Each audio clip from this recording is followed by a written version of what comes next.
আল্লাহর সৃষ্টি সবার সেরা, এটার সাথে কোনো কিছুর তুলনা না ভাই, কোনো কিছুর তুলনা নাই। আল্লাহর সৃষ্টি যে কত অপরূপ, সেই সৃষ্টি থেকে সামান্য পরিমাণ আমি বর্ণনা করব এই ভিডিওতে। হ্যাঁ, সম্পূর্ণ ভিডিও দেখতে হবে আপনাদের। সৃষ্টিকর্তা যে আসলে কত সুন্দর করে এই পৃথিবীটারে সাজাইছি। আগে শোনেন কেন বলছি এই কথা। আমি আমার এই টুইন টাওয়ারের ছাদে যতই আসি ততই মন মুগ্ধ হয়ে যায়। আমি যখনই এই আম গাছের দিকে তাকাই, বিশ্বাস করেন আল্লাহ কেন জানি এই বছর আম গাছের প্রতিটা আম গাছে এত বেশি পরিমাণ আমের কুল দিছে।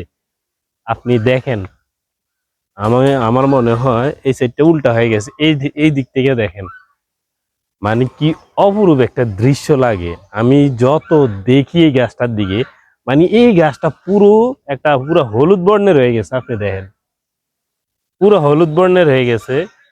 আর সবচাইতে বড় বিষয় হচ্ছে গত কয়েক বছর কিন্তু এই আম গাছের মধ্যে এত বেশি পরিমাণ আমের কুল আসে নাই, এইবার যতটা আসছে আমি খালি অবাক দৃষ্টিতে তাকাই। তার কারণ হচ্ছে মানে গত কয়েক মাস আগেও, গত কয়েক মাস না, গত 15-20 দিন আগেও এই গাছটা একেবারে পাতা ছাড়া একটা মানে মরা মরা গাছের মতো দেখা গেছে। আজকে এই গাছটা পাতায় ভরা, ফুলে ভরা। হয়তো গত কয়েকদিন পর কিংবা 1 মাস পর এই গাছটাতে আবার আমে ভরা দেখা যাইব। এইটা চিন্তা করি মাঝে মধ্যে যে আল্লাহর সৃষ্টি কত সুন্দর। হ্যাঁ, আল্লাহ চাইলে ক্ষণিকের ভিতরে সবকিছুই পরিবর্তন করে দিতে পারে। যেমন এই গাছ, আল্লাহর সৃষ্টি পৃথিবী, এটাও কত সুন্দর। যতটা সুন্দর চতুর্দিকে আপনি তাকাইলেই বুঝতে পারবেন যে আসলে কতটা সুন্দর। ঠিক তেমনটা সুন্দর হচ্ছে আমার এই গরিবের টুইন টাওয়ারের ছাদ। হ্যাঁ, এখানে চতুর্পাশের আমেজটাই অন্যরকম। তার মাঝখানে আমি হতভাগা, বা আপনাদের কারো কারো প্রিয় মানুষ। যাই হোক, কথা হচ্ছে আমি একটু দেখাই ভিউটা, মানে এত জটিল দেখায়। এই পাশে একটা ওই যে আমরা বুলেট গাছ বলি, অন্যান্য দিকে কি বলে জানি না, ওই যে এইভাবে বাঁশের লাঠি বানায় ভিতরে ঢুকাইয়া গুলি করে ওইগুলার, এটা পুরা গাছের পাতা ফাইকে গেছে, এগুলা পড়া শুরু হয়ে গেছে।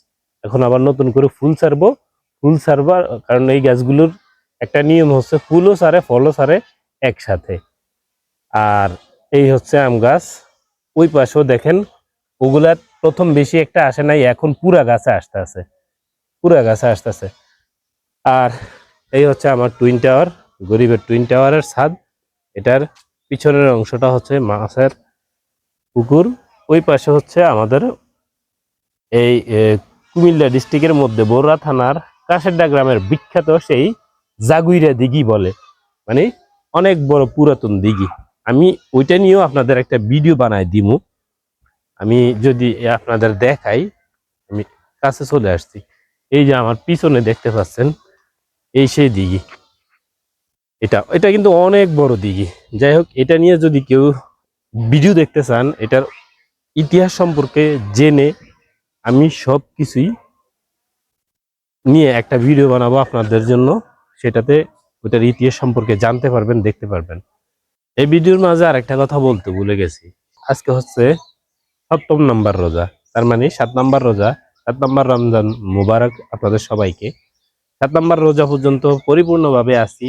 কে কে 7 নাম্বার রোজা পর্যন্ত পরিপূর্ণভাবে ছিলেন বা আছেন কমেন্ট করে জানাইবেন, এবং পরবর্তী যে রোজাগুলো সেগুলো পরিপূর্ণভাবে পালন করবেন, সেটাও বলতে ভুলবেন না।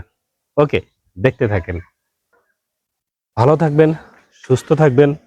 দেখা হবে পরবর্তী আবার অন্য কোনো এক ভিডিওর সঙ্গে। আল্লাহ হাফেজ।